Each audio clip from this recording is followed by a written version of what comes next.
The hospital called me at 2:37 a.m. Your husband's in emergency care, the nurse said. He collapsed during an intimate moment. When I arrived, I found him unconscious, strapped to a gurney, his lover sobbing beside the vending machine in heels, too high for an ICU. They told me he had suffered a spinal stroke.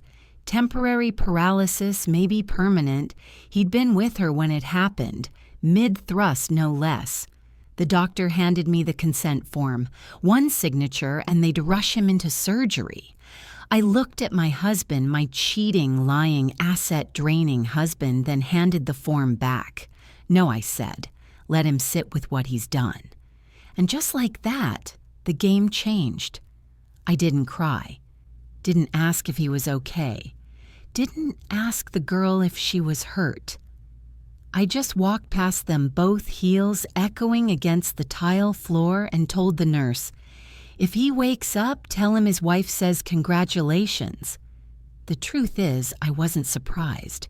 Andrew had been cheating for a while, emotionally, financially, physically. He drained our savings account to buy her a car. He called it a company vehicle. I called it stupid. He'd been acting strange for months. Too many late nights. Too many perfume-slick shirts. Too much cologne and too little eye contact. I checked the bank accounts 2 weeks ago. What used to be our joint 6-figure emergency fund was now $312.70 and a Spotify family plan. That night, I packed a small suitcase and went to a hotel downtown. I needed 3 things: a vodka soda, a lawyer, a plan. The vodka came easy. The lawyer better. And the plan, let's just say, if he thought collapsing on his mistress mid-climax was the worst thing that could happen, he hadn't met me in full revenge mode yet. The next morning, I wore black. Not for mourning, just for clarity. I walked into Andrew's office heels, sharp hair tied back every step, screaming, "This is mine now." The receptionist blinked. "Mrs. Simmons." I thought, "You thought wrong," I said, handing her a folder. "Emergency board session, 30 minutes. Tell everyone." She opened her mouth to object, but I was already past her. The doors of the boardroom swung open like I owned them because legally I did. Andrew might have been the CEO in name, but I was the co-founder. 50% of the shares, and now that he was incapacitated, guess who held power of attorney? Spoiler me. Half the board showed up out of curiosity. The other half showed up because they were scared not to. Andrew hadn't been popular lately. Too many missed meetings. Too many personal expenses marked consulting. I stood at the head of the table, dropped the documents, and said, "Effective immediately, I'm assuming interim control. Andrew's unfit both physically and financially." Someone chuckled. "You mean the hospital thing?" I smiled coldly. "No. I mean the mistress, the wire, transfers, the stolen funds, and the fact that this company's brand image is circling the toilet." Silence. I opened the slideshow. Slide 1, photo of Andrew and Vanessa exiting a hotel, time-stamped and geotagged. Slide 2, bank statement showing a $75,000 transfer labeled wellness coaching. Slide 3, Vanessa's Instagram post, her holding a Cartier bracelet I paid for, captioned, "My king provides." I looked around the room. Any questions? They didn't have any. By 3:00 p.m., I had full control. By 4:00, I froze Andrew's personal accounts. By 6:00, I filed a restraining order against Vanessa for misappropriation of marital funds and emotional coercion. The judge signed it without hesitation. Turns out, having receipts makes revenge taste legal. That night, Vanessa texted me from an unknown number. "You cold-hearted bitch. He needs help. He can't even move his legs. You're letting him rot like a dog." I replied with a single line, "You're right.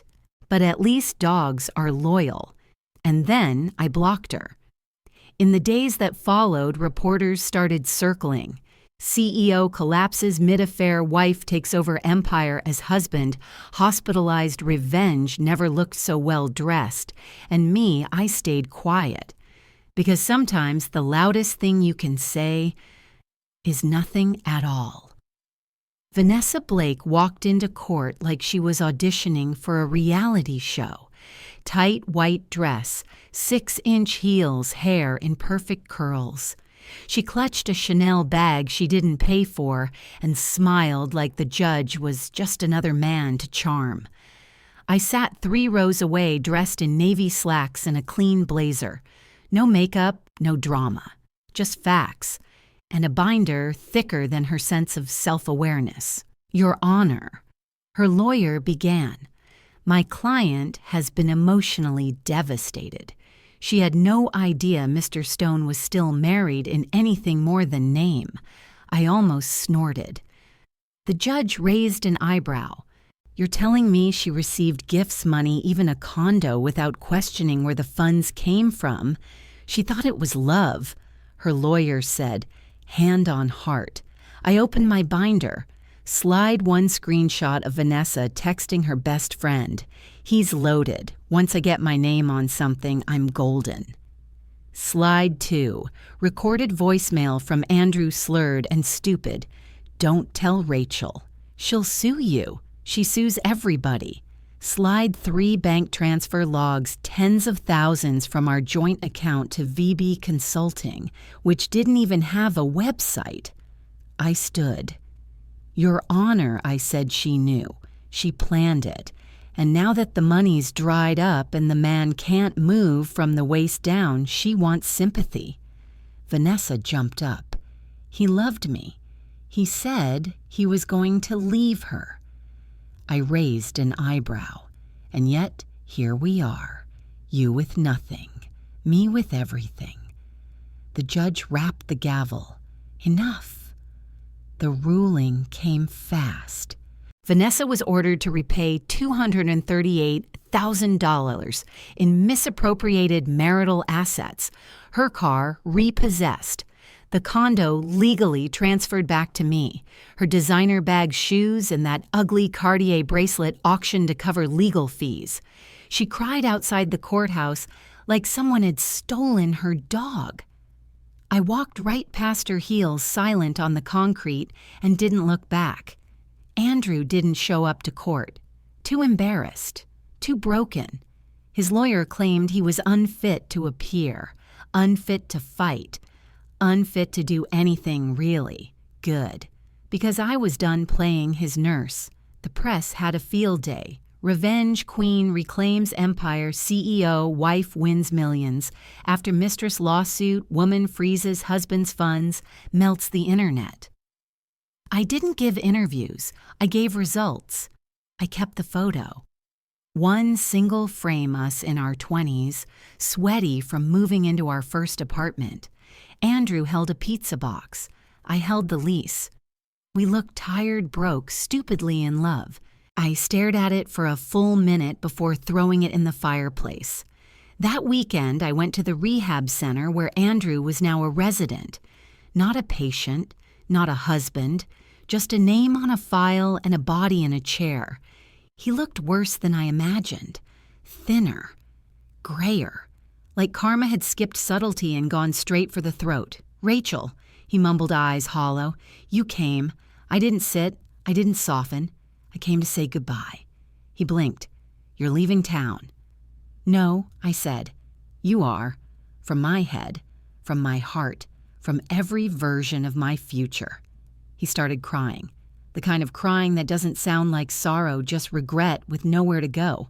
I messed up, he choked. She meant nothing. I lost everything. I tilted my head. No, you traded everything. That's different. He reached for my hand. I took a step back. You taught me something, I said. What that love isn't enough. But self-respect is. I handed him a folder. Inside, finalized divorce documents, asset transfers, medical power revocation, and a prepaid settlement that would keep him in that facility for the next 10 years. No upgrades, no extras. Don't call me, don't write, don't try to find me. I walked out before he could say another word. That night, I opened a bottle of champagne alone. No celebration, no guests, just me and the silence I had earned.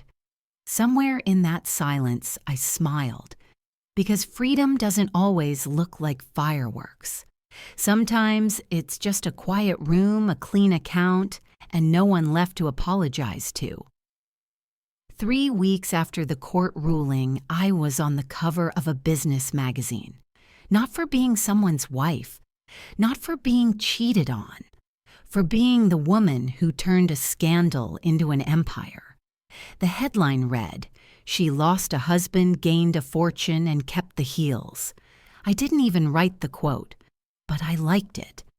The company was mine now, legally, publicly, undeniably.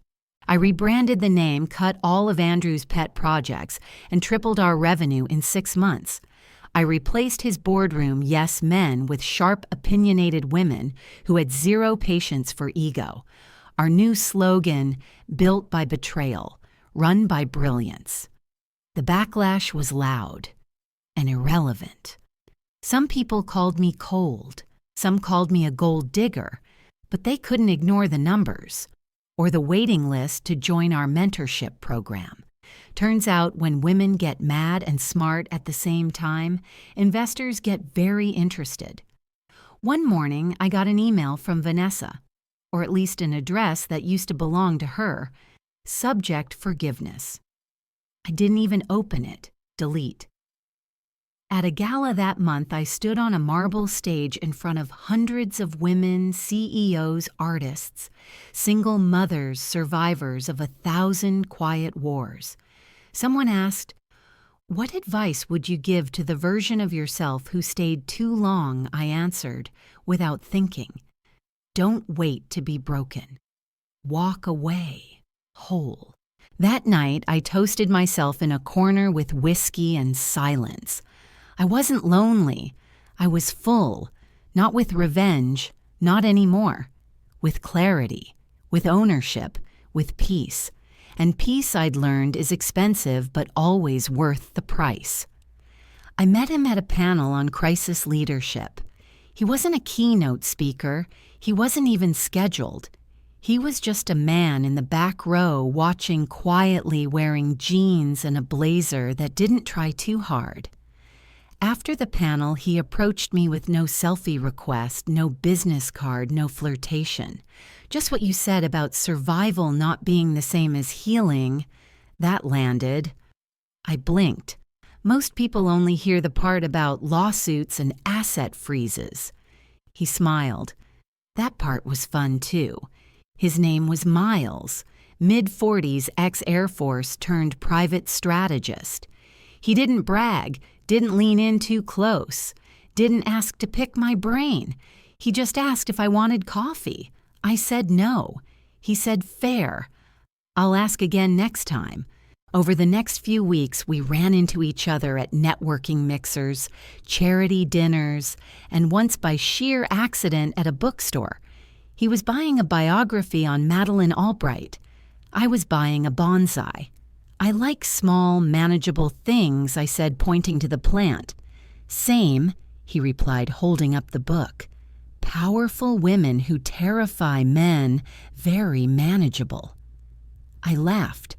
When I finally agreed to dinner, he didn't talk about my past, didn't ask about Andrew, didn't mention Vanessa. He asked about my company, my team, the art I used to make in college. You still paint, he asked. No, I said. I replace brushes with legal forms. He nodded. Both leave a mark. I didn't fall for him. That's not the word. I noticed him.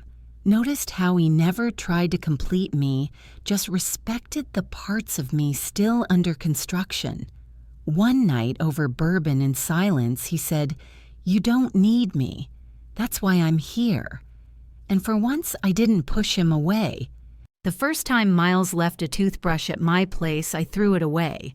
Not out of anger, just instinct. I wasn't ready for anyone to settle in, especially not quietly. He didn't ask why. He just smiled the next morning and said, "Guess I'll use mouthwash today." Trust is a strange thing. You don't feel it arrive. You just notice when it's missing. And I noticed. Every time someone got too close, I reached for control like it was armor. Dinner, I picked the place. Trips, I booked the flights. Conversations, I deflected. Masterfully. But Miles never took the bait. Never asked for keys, access passwords, promises. Just presence. One Sunday morning, he made coffee while I read the financial section. He sat across from me, no phone, no rush. I finally asked, "You ever going to ask what happened with Andrew?" "Yeah." "With the cheating, the lawsuit, the headlines." He shook his head. "I read enough to know the facts, but if I need details to respect you, I'm not the right man." Something cracked open. Not all at once, but a little more each time I didn't have to explain myself, each time he didn't expect a performance. The real test came the night I had a panic flash. A familiar email popped into my inbox, someone from Andrew's legal team trying to dispute the final settlement. I didn't panic because of the case. I panicked because I wanted to call Miles. And that meant I was no longer pretending to be untouched. I called him. He didn't say anything brilliant, didn't offer to fix it. He just said, "Do you want me there?" I whispered, "Yes." And he said, "Then I'm already driving." That night, for the first time in years, I let someone sleep next to me without wearing my emotional armor. His breathing was calm, even, unbothered by my past. Maybe this was trust, not a leap, just staying still and letting someone stay too. It started with a letter, handwritten, no return address, just my name on thick cream paper in familiar looping cursive. At first, I thought it was from Andrew, some manipulative plea crafted by his lawyer or his guilt. But inside was a journal page. My journal. The one I burned years ago. April 17th, year 2 of the marriage. Today, Andrew said he'd build me a studio one day. I believed him. I always believe him. Maybe that's the problem. I stared at the sentence for a long time. My own handwriting, a version of me that still romanticized broken promises. There was no signature, just a sticky note that said, "Found this in storage. Thought you should keep what's yours." No name, but I knew who sent it. His sister. The only one who ever looked at me like a person, not a wife, not a scandal. Just Rachel. The page didn't break me. It reminded me that once I was soft, and that softness wasn't weakness. It was evidence that I had lived, that I had tried, that I had been human. That night, I did something radical. I picked up a brush. The canvas stared at me like a stranger. My hands trembled, but then it came. Not a perfect image, not even beautiful, but real. It looked like a woman who had walked through fire barefoot and smiled at the smoke. Miles saw the painting a week later. He didn't comment on the style, the brushwork, or the chaos in the color. He just said, "You know what? I see what you." For the first time in years, I didn't wince at the idea. The invitation came in an ivory envelope embossed with gold foil. Keynote speaker. Women in Power Conference topic, What They Don't Teach You About Survival. At first I laughed, then I reread it, then I froze. I'd spoken at dozens of events on business leadership negotiation, but this one wanted me. The whole me, not the CEO, not the woman who won, the one who bled first. I said yes, and the moment I did, every piece of my past clawed its way to the surface. Not Andrew, not Vanessa, but the nights I cried quietly in the car outside our apartment. The mornings I smiled with bruises no one could see, the fear of becoming the woman who stayed, and the deeper fear of becoming the woman who left and never healed. The auditorium was full, hundreds of women, some in suits, some in hoodies, all with stories behind their eyes. I stepped onto the stage. No notes, no teleprompter, just a mic and breath. I used to think survival was the finish line I began. I thought leaving him winning court, taking the company, that was the end. But it wasn't. Silence. Stillness. Survival is just the first chapter. Healing is the part no one claps for. It's not loud. It's not glamorous. It's brushing your hair again. It's calling a lawyer and a therapist. It's forgiving yourself for staying, then forgiving yourself for leaving. Eyes shimmered. I wasn't crying, but my voice cracked once. Just once. And I let it. Afterward, women lined up not for selfies, but for seconds.